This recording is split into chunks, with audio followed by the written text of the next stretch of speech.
మళ్ళీ వెళ్ళి మళ్ళీ ఓదార్చానండి అమ్మని. నేను ఆ ఓదార్చేటప్పుడు ఒక మాట చెప్పానండి. ఏం చెప్పావయ్యా? నఖదంశ్రాయుధాన్ వీరాన్ సింహశార్దూల విక్రమాన్ వానరాన్ వారణేంద్రాభాన్ క్షిప్రం ద్రక్ష్యసి సంగతాన్. అమ్మా,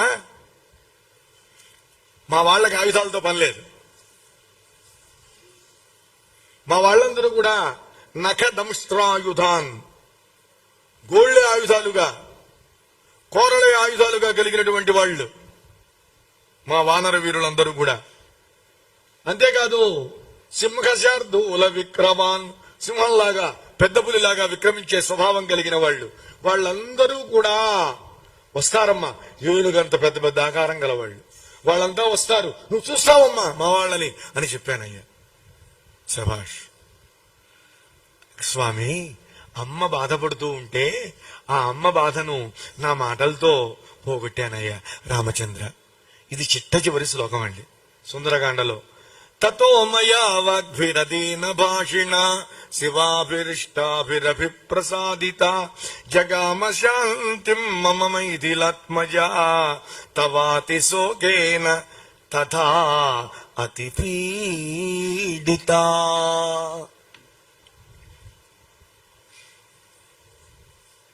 స్వామి, అమ్మకి రెండు బాధలు. ఒకటి నీ వియోగం కలిగింది, ఒక బాధ శోకిస్తోంది. అక్కడ కొంతమంది చుట్టూ ఉన్నారు రాక్షస స్త్రీలు, వాళ్ళు బాధిస్తున్నారు మాటలతో, రకరకాల చర్యలతో.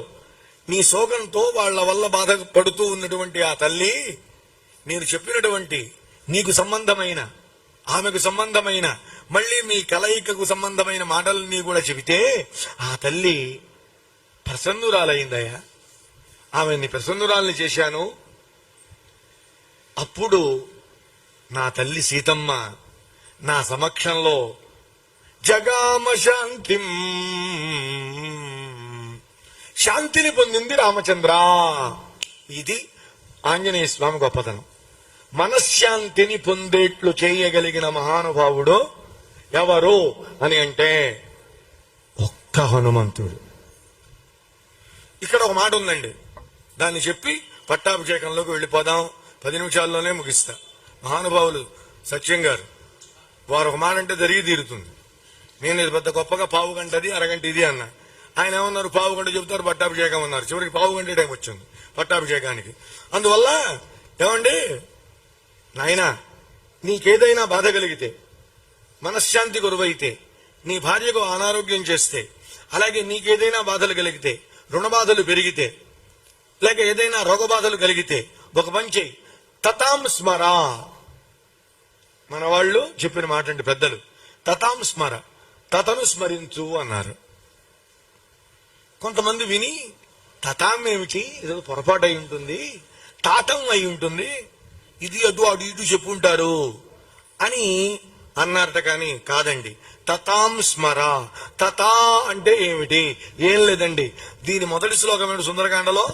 తతో రావణ నీతాయా సీతాయా శత్రుకర్షణః యేష పదమన్వేష్టుం చారణాచరితే పది. మొదలక్షరం ఏమిటి? త. చివరక్షరం ఏమిటి?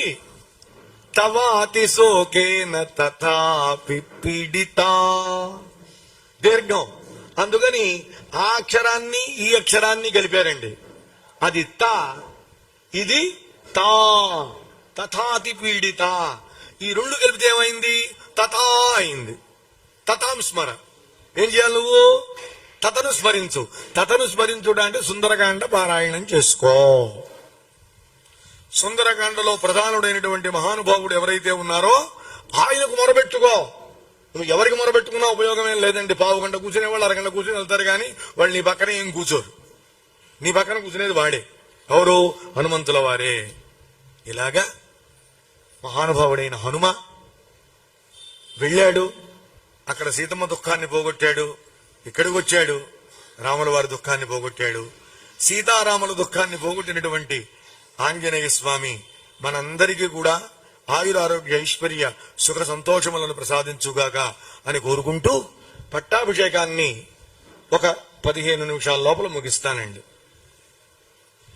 రావణ సంహారం అయిన తర్వాత సీతమ్మని పరిగ్రహించిన తర్వాత రామచంద్ర భగవానుడు చాలా కంగారు పడుతున్నాడు. విభీషణుడు చూశాడు. ఏం రామచంద్ర ఇట్లా ఉన్నావు అన్నారు. ఏం లేదయా, ఏం లేదు, ఇప్పుడు నేను అర్జెంటుగా అయోధ్యకి వెళ్ళాలి అన్నాడు. ఏమండి ఆంజనేయ స్వామి ఉంటే ఇబ్బంది ఏముందండి?